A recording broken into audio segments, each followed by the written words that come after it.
Good morning friends. आज हम बात करने जा रहे हैं कवि अज्ञे के बारे में। तो चलिए सबसे पहले हमें देखेंगे कि अज्ञे से कितने प्रकार के प्रश्न पूछे जाते हैं। तो चलिए शुरू करते हैं। इसमें पहला प्रश्न है, अज्ञे के शिल्पगत विशेषताओं का निरूपण कीजिए। दूसरा प्रश्न है, प्रयोगवादी काव्यधारा के अंतर्गत अज्ञे के काव्य शिल्प की विशेषताओं का वर्णन कीजिए। फ्रेंड्स, ये क्वेश्चन काफ़ी इंपॉर्टेंट है और कई बार एग्जाम में पूछा गया है। हो सकता है आपके पेपर में अगर अज्ञे से कोई क्वेश्चन बने तो यही प्रश्न फिर से बन सकता है। इसके बाद जो अगला प्रश्न है, प्रयोगवादी काव्यधारा के अंतर्गत अज्ञे के काव्य शिल्प के विशिष्ट लक्षणों पर समालोचनात्मक प्रकाश डालिए। फ्रेंड्स, ये प्रश्न हो गया। और अगला है, अज्ञे प्रयोगधर्मी कवि हैं। इस कथन की सार्थकता को प्रमाणित कीजिए। अथवा अज्ञे के काव्य संवेदना एवं काव्य शिल्पगत विवेचन कीजिए। ये फ्रेंड्स तीन चार प्रकार के प्रश्न हम लोगों ने देखा। इतने प्रकार के प्रश्न कवि अज्ञे से हमारे एग्जामिनेशन में पूछे जाते हैं। तो फ्रेंड्स, हम आपको इस प्रकार आगे पढ़ाएंगे कि कोई भी क्वेश्चन अगर अज्ञे से पूछा जाएगा तो आप लोग उसको बहुत ही आसानी से कर ले जाएंगे। तो चलिए अब हम आगे शुरू करते हैं। अज्ञे जी हिंदी साहित्य की प्रगत प्रयोगवादी काव्यधारा के कवि हैं।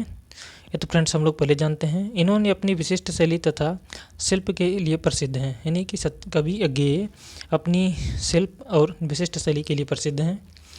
अज्ञे जी इस काव्यधारा के सर्जक कलाकार हैं, अतः उनके काव्य में शैली, शिल्प, भाषा आदि का अध्ययन एक विशेष महत्व रखता है। फ्रेंड्स, इसमें ये बताना चाहते हैं कि अगर हम कवि अज्ञे के बारे में उनकी भाषा, उनकी शिल्प, उनकी शैली इत्यादि का वर्णन अच्छे से करते हैं तो उनसे कोई भी समझ रखने में हमें कोई दिक्कत नहीं होगी। यही यहाँ पर बताया गया है। आगे देखते हैं कि इसका अध्ययन हम निम्न 3 वर्गों में कर सकते हैं। अर्थात अज्ञे का शिल्पगत विशेषताओं का वर्णन अगर लिखित 3 शीर्षकों के आधार पर कर सकते हैं, जिसमें से पहला है वस्तु तत्व, दूसरा है शैली शिल्प तत्व और तीसरा है भाषा तत्व। तो फ्रेंड्स, हम लोग सबसे पहले वस्तु तत्व के बारे में जानने का प्रयास करेंगे। तो चलिए शुरू करते हैं। अज्ञे के काव्य में निम्नलिखित प्रमुख वस्तु तत्व विशेषताएं दृष्टिगत होती हैं। फ्रेंड्स, ये जो वस्तु तत्व है इसकी हम पहली विशेषता के बारे में देखते हैं, जो कि है वैयक्तिक अहमवाद। प्रयोगवादी काव्य का यह मुख्य स्वर है। अज्ञे के काव्य में भी यह स्वर पूर्ण शक्ति से प्रकट हुआ है। यह व्यक्तिवाद कभी कभी अहमवाद की सीमा का स्पर्श कर सकता है। फ्रेंड्स, इसमें यही बताना चाहते हैं कि ये जो प्रयोगवादी काव्य है इसमें जितने भी कवि आते हैं उन्होंने वैयक्तिक अहमवाद की विशेषता को अपनी कविताओं में दिखाने का प्रयास किया है।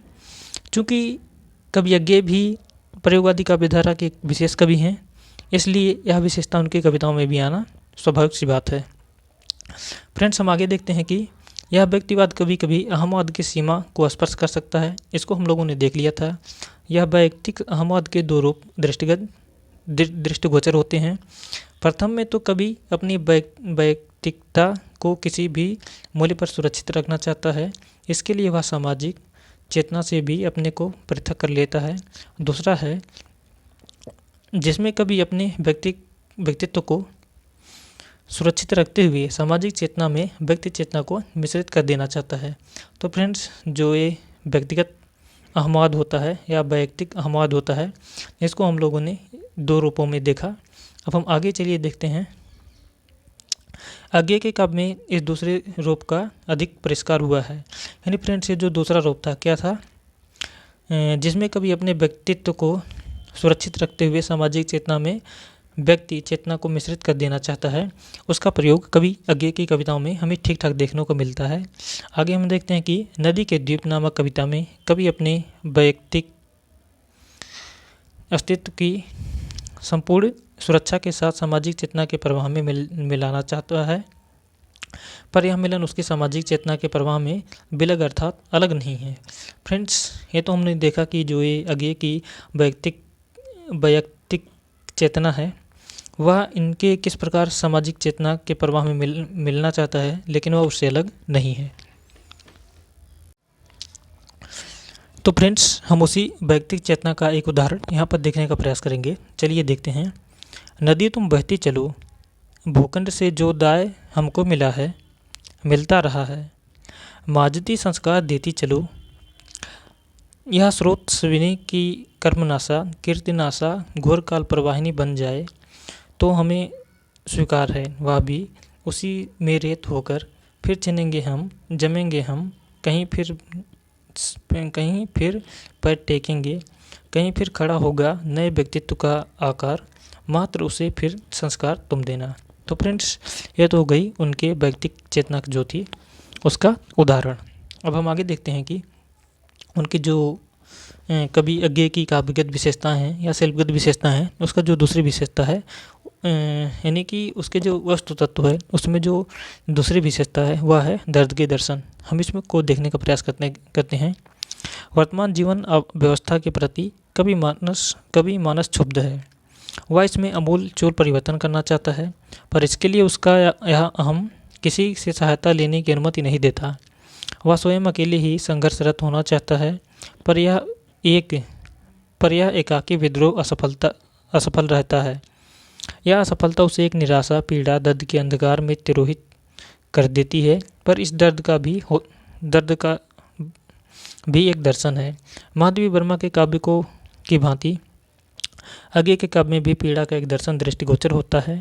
उनके अनुसार पीड़ा या दर्द तो व्यक्ति के व्यक्तित्व का अग्नि में तपे कुंदन की भांति निखार देती है। यह दर्द व्यक्तित्व का संस्कार करता है, आत्मा का परिष्कार करता है। फ्रेंड्स, हम लोगों ने यही देखा कि यदि कोई व्यक्ति क्रांति करना चाहता है तो वह अकेले क्रांति नहीं कर सकता। अगर वह क्रांति करता है तो क्रांति या विद्रोह जो भी करता है तो उसका वह सफल विद्रोह नहीं माना जाएगा, क्योंकि क्रांति करने के लिए किसी एक व्यक्ति की आवश्यकता नहीं पड़ती, उसमें बहुत से व्यक्तियों की आवश्यकता पड़ती है। लेकिन इसके पहले हम लोगों ने जो देखा था यानी कि वो व्यक्तिक हमवाद था, यानी कि व्यक्तिगत जो घमंड होता है कभी उसको स्वीकार करता है, कभी यह नहीं चाहता कि उसे किसी का सहारा लेना पड़ जाए। फ्रेंड्स, यही बात है। हम आगे देखते हैं मानसिक कुंठाएँ। ये जो वस्तु तत्व के अंतर्गत पहला विशेषता है उसको हमने देखा, दूसरी विशेषता को भी देखा और अब तीसरी विशेषता को देखने का प्रयास करेंगे, जो कि है मानसिक कुंठाएँ। व्यक्ति का हमवाद के कारण कभी समाज की परिस्थितियों से अकेले ही जूझता है, संघर्ष करता है और परिणाम रूप में असफलता उसके हाथ लगती है। फ्रेंड्स, इसको तो हम लोगों ने पहले देख लिया था। फलस्वरूप कभी विभिन्न प्रकार की मानसिक कुंठाओं से ग्रसित हो जाता है। फ्रेंड्स, जैसे ही व्यक्ति को अर्थात जो कवि है उसे निराशा प्राप्त होती है, जैसे वह मानसिक कुंठाएँ अर्थात हमारे मन में अनेक प्रकार के गंदे गंदे विचार आने लगते हैं। वही समय विचार कवि के भी दिमाग में आ रहे हैं, तो उसी का वर्णन किया गया है मानसिक कुंठाओं के अंतर्गत। हम आगे देखते हैं कि अज्ञेय के काव्य में ये मानसिक कुंठाएँ स्पष्ट परिलक्षित होती हैं। अनास्था, निराशा, हताशा, यौन वर्जनाएँ आदि मानसिक कुंठाओं ने उसके काव्य में प्रमुख स्थान पाया है। अर्थात कवि अज्ञेय की कविताओं में इन मानसिक कुंठाओं का हमें एक विशेष स्थान देखने को मिलता है,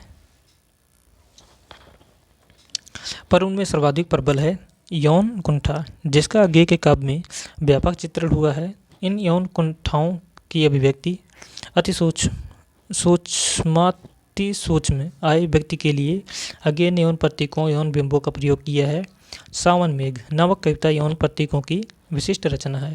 फ्रेंड्स, यदि आप यौन प्रतीकों से संबंधित किसी भी कविता को देखना चाहते हैं तो वह है कवि अज्ञेय की सावन मेघ नामक कविता। आप लोग उसको पढ़ सकते हैं, या आप लोगों को गूगल पर भी मिल जाएगा और आप लोग पढ़ने का प्रयास करिएगा। यदि आप किताब खरीदना चाहते हैं तो जिसमें अज्ञेय की सभी कविताएं आती हैं एक ही किताब में, यानी कि जो प्रतिनिधि कविताएं होती हैं उसको आप लोग खरीद सकते हैं। ये किताबें सस्ती होती हैं और आप लोगों को ठीक ठाक जानकारी देंगी, अर्थात अज्ञेय की सभी कविताओं के बारे में आप लोगों को लगभग जितनी भी प्रसिद्ध कविताएं हैं जानकारी हो जाएगी। हम आगे देखते हैं जो अगली विशेषता है वह है क्षणवाद। क्षणवाद के अंतर्गत हम देखते हैं कि अज्ञेय पर अस्तित्ववादी दार्शनिक शास्त्र का बहुत प्रभाव है। इस अस्तित्ववादी से प्रभावित होकर उन्होंने क्षण के महत्व की उपयोगिता का विस्तृत विवेचना की है। अज्ञेय ही एक ऐसे कवि हैं जिन्होंने इस क्षणवाद को न केवल गहराई से समझा अपितु उतनी ही गंभीरता से इस महत्व का प्रतिपादन भी किया है। फ्रेंड्स, ये जो क्षणवाद है, अज्ञेय की कविता है हरिघास पर क्षणभर। उसकी क्षणवाद जो है आगे की कविताओं में, वह कविता बहुत ही इम्पोर्टेंट यानी कि बहुत ही अच्छा रोल प्ले करती है। और यदि छड़वाद से संबंधित आप कविता पढ़ना चाहते हैं तो आप लोग उसको पढ़ सकते हैं, हरी घास पर चढ़। यानी कि आगे उसमें बताते हैं कि किस प्रकार एक ही छड़, मतलब जब व्यक्ति पास मिनिमम अर्थात बहुत कम टाइम होते हैं, वह कैसे उसको उपयोग कर सकता है, इसी के बारे में हम छड़वाद के अंतर्गत देखते हैं। आगे हम देखते हैं जो अगली विशेषता है इनकी, आस्था अनास्था का चित्रण। वर्तमान सामाजिक व्यवस्थाओं पारस्परिक मूल्यों का कभी विरोधी है, पर इनका विरोध वह अकेले ही करना चाहता है, क्योंकि उसका अहम किसी की सहायता से याचना नहीं करने देता। फलस्वरूप इस संघर्ष में पराजित होने के बाद पारंपरिक मूल्यों के स्थान पर नव मूल्यों की स्थापना में असफल होने के पश्चात एक गहरी निराशा उसके मन में घर बना लेती है। जीवन के प्रति, समाज के प्रति, जगत के प्रति वह अनास्था से ग्रसित हो जाता है। एतेलम की इन दो पंक्तियों में कवि का निराशा ग्रस्त पराजित व्यक्तित्व का स्पष्ट चित्र परिलक्षित होता है। फ्रेंड्स, इसमें यही बताना चाहते हैं कि जो कवि अज्ञेय जी हैं वो किसी से पहली बार सहारा लेना नहीं चाहते और अकेले ही वह विद्रोह करना चाहते हैं, जबकि ऐसा संभव नहीं है। यदि हम अपने विद्रोह को अर्थात अपने क्या कहते हैं उसको, अपने क्रांति को सफल बनाना चाहते हैं तो हमें किसी न किसी व्यक्ति का सहारा लेना पड़ता है। यदि आप शोषित वर्ग की सहारा लेते हैं तो आपको पूंजीपतियों के प्रति विद्रोह करना पड़ेगा। और चूंकि आधुनिक युग के अधिकतर कवि पूंजीपतियों के प्रति सदैव घृणा की भावना ही रखते हैं और जो शोषित वर्ग है उसके प्रति अच्छाई की भावना रखते हैं, तो स्वाभाविक सी बात है कवि अज्ञेय को उसका सहारा लेना चाहिए जो शोषित वर्ग हो। पर अज्ञेय ऐसा नहीं करते हैं, चूँकि उनका जो व्यक्तिगत अहमवाद है वह उसे बनाए रखना चाहते हैं, वह उसको तोड़ना नहीं चाहते हैं।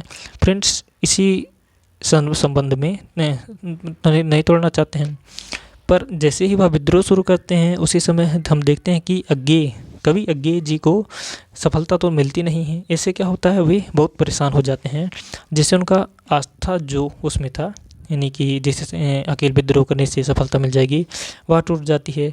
उनका अनास्था, उसमें अनास्था आ जाती है और इसका चित्रण हमें देखने को मिलता है। इसमें कवि ने यही बताया है। हम आगे इसका उदाहरण देख लेते हैं। मैं ही हूँ वह पदाक्रांत रिरियाता कुत्ता, मैं ही हूँ वह मीनार शिखर का प्रार्थी मुल्ला। फ्रेंड्स, से तो हो गई कवि अज्ञेय के आस्था अनास्था का जो चित्रण है उससे संबंधित उदाहरण। अब हम आगे देखते हैं जो कि अज्ञेय की काव्य की अगली विशेषता है सौंदर्य चित्रण। अज्ञेय के काव्य में यह सौंदर्य चित्रण का अत्यंत सुंदर वर्णन मिलता है। यह रूप प्रकृति सौंदर्य तथा रूप सौंदर्य के रूप में देखने को मिलता है, जिसका बहुत ही काल्पनिक वर्णन अज्ञेय के काव्य में मुखरित होता है। अज्ञेय के काव्य में प्रकृति चित्रण के बहुत ही मार्मिक तथा सहज चित्र उभरे हैं। इस चित्रण की प्रमुख विशेषता इसकी सूक्ष्मता है। लगता है कि प्रकृति सौंदर्य से कवि स्वयं कृत्य हुआ है। प्रकृति का एक मनोरम चित्रण देखिए। नीला नभ छितराए बादल, दूर कहीं निर्झर मरमर, चीड़ों को की उद्वर्ग बुझाएं, भटका सा पड़कुलियाँ का स्वर। फ्रेंड्स, ये तो उदाहरण हो गया सौंदर्य चित्रण से। अगर हम फ्रेंड्स सौंदर्य के बारे में बात करें तो सौंदर्य दो प्रकार के होते हैं। पहला तो प्रकृति सौंदर्य, दूसरा होता है शारीरिक सौंदर्य। शारीरिक सौंदर्य और प्रकृति सौंदर्य, ये जो दोनों ही प्रकार के सौंदर्य होते हैं, हम आधुनिक युग के लगभग सभी कवियों में ये दोनों वर्णन देख सकते हैं। जिस प्रकार अगर हम बात करें कवि सूर्यकांत त्रिपाठी निराला की, तो उन्होंने एक कविता लिखा है तोड़ती पत्थर। आप लोगों ने उसको ज़रूर पढ़ा होगा। तो उसमें हम देखते हैं कि जो औरत थी जो पत्थर तोड़ने का काम कर रही थी, निराला उसके बारे में लिखते हैं कि श्याम तन भरबधा यौवन, यानी कि जो स्त्री थी उसका शरीर बिल्कुल यौवन से भरा था और यौवन से भरे होने के बावजूद वह पत्थर तोड़ने का काम कर रही थी। और जो कि मतलब ऐसी स्त्रियों को तो ऐसा नहीं करना चाहिए, क्योंकि ये पुरुष डोमिनेंट सोसाइटी है, तो पुरुष प्रधान देश है, तो इसमें स्वाभाविक सी बात है औरतों को बहुत ज़्यादा ही क्या कहते हैं कुछ ना कुछ समस्याएं झेलनी पड़ती हैं। वो तो फ्रेंड्स दूसरा डिबेट हो गया, लेकिन हम यहाँ पर सौंदर्यता की बात कर रहे हैं। तो निराला के यहाँ प्रकृति चित्रण और सौंदर्य रूप दोनों देखने को मिलते हैं। ठीक उसी प्रकार आगे के यहाँ भी हमें ये दोनों ही प्रकार के चित्रण देखने को मिलते हैं। हम आगे देखते हैं कि रूप सौंदर्य का चित्रण भी अज्ञे ने अत्यंत कलात्मक ढंग से किया है। यहाँ पर कवि भावना के अतिरेक के स्थान पर मुख्य विचारों का सहारा लेकर उत्तम सौंदर्य की सृष्टि करता है। फ्रेंड्स, ये तो हो गई बात इनके कवि के सौंदर्य अर्थात सौंदर्य चित्रण या सौंदर्य चित्रण के अंतर्गत प्रकृति चित्रण और रूप सौंदर्य के बारे में। तो अब हम चलिए इनके आगे देखते हैं कि अज्ञे से और कितने प्रकार के प्रश्न बन सकते हैं, प्रश्न नहीं बन सकते हैं, और इनकी क्या क्या विशेषताएं हैं। तो फ्रेंड्स, अब हम बात करेंगे शैली शिल्प तत्व के बारे में। अब तक हम लोगों ने क्या क्या बात किया था, यानी कि जो उनका वस्तु तत्व है उसकी विशेषताओं को देखा। अब हम शैली शिल्प तत्व के बारे में बात करेंगे। प्रयोगवादी काव्य की प्रमुख विशेषता शैली शिल्प तथा भाषा की नवीनता है। शैली तथा शिल्प की दृष्टि से प्रयोगवादी काव्य का विशेष महत्व है।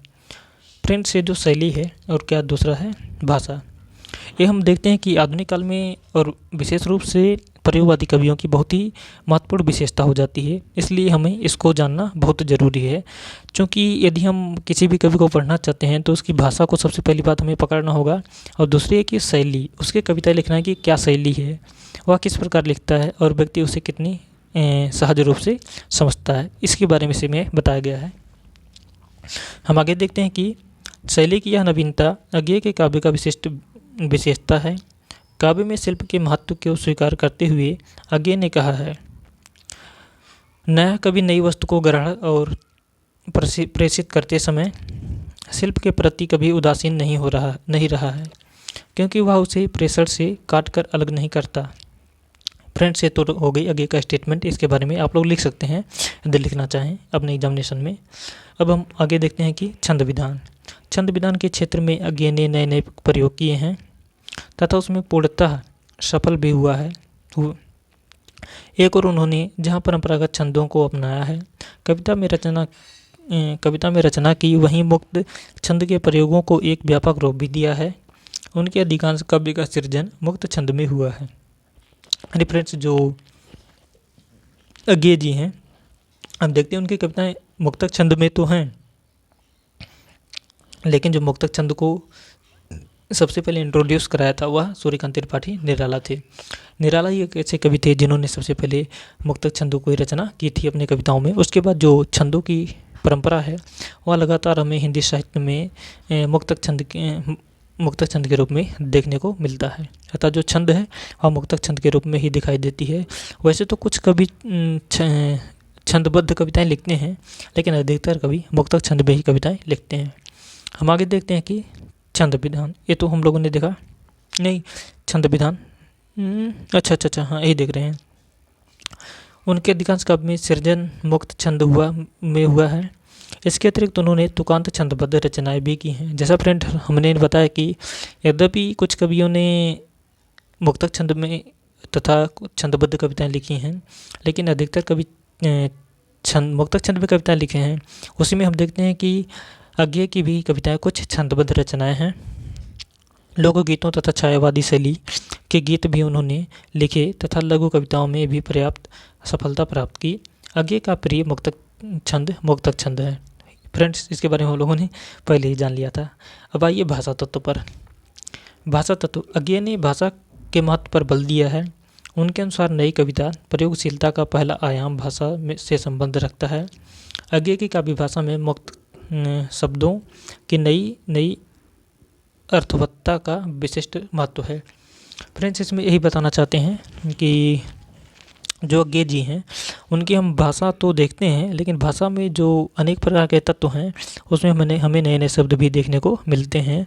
आगे हम चलिए देखते हैं कि अज्ञे की काव्य भाषा संस्कार युक्त परिष्कृत भाषा है। यह परिष्कार कहीं कहीं उस सीमा को स्पर्श करने लगता है कि भाषा पूर्णतः अभिजात्य बन जाती है और तब उसमें कृत्रिमता की गंध आने लगती है। आगे हम देखते हैं कि अज्ञे की तत्सम शब्दों के प्रयोग का विशेष मोह है। यह मोह कभी कभी उनसे ऐसे शब्दों का प्रयोग करा लेता है जो अपरिचित होते हैं। अज्ञे ने अपनी काव्य भाषा का नया रूप भी देने की प्रबल चेष्टा की है। इसके लिए न केवल उन्होंने नए शब्द परिष्कृत किए हैं, अपितु शब्दों के प्रचलित अर्थ से अलग नए अर्थों की अभिव्यंजना भी की है। भाषा के संबंध में कवि की एक और विशेष प्रवृत्ति के दर्शन होते हैं। वह प्रवृत्ति है समस्त पद का प्रयोग। अनर्थक गति, अपलक द्युति, अस्तित्व प्राप्त आदि समस्त पद के उदाहरण दिए जा सकते हैं। इसके अतिरिक्त फ्रेंड्स अब हम आगे देखते हैं कि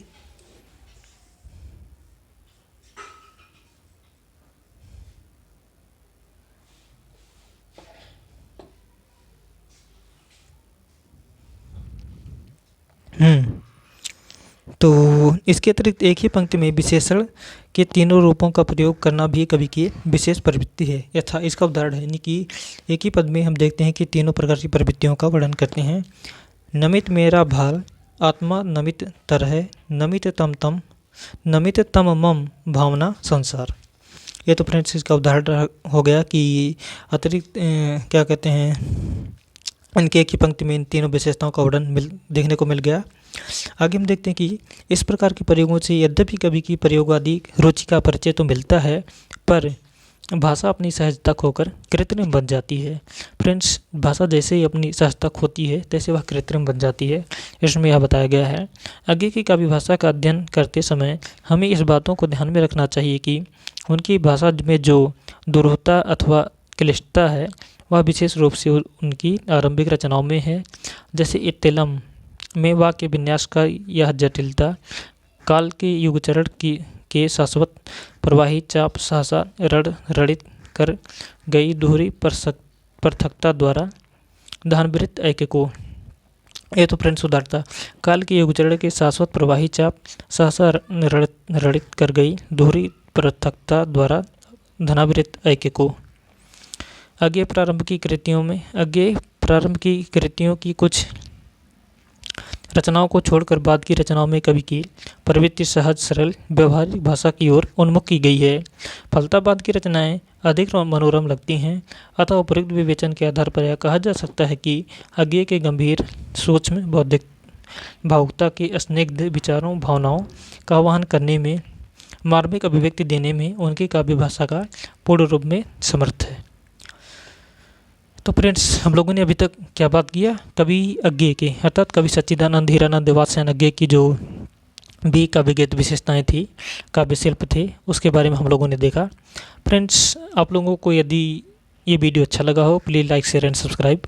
आप कमेंट कर सकते हैं यदि आपको कुछ भी समझ में नहीं आया, उसको एक शॉर्ट वीडियो के माध्यम से आपको दोबारा बता दिया जाएगा। बने रहिए इस यूट्यूब चैनल पर। बहुत बहुत धन्यवाद।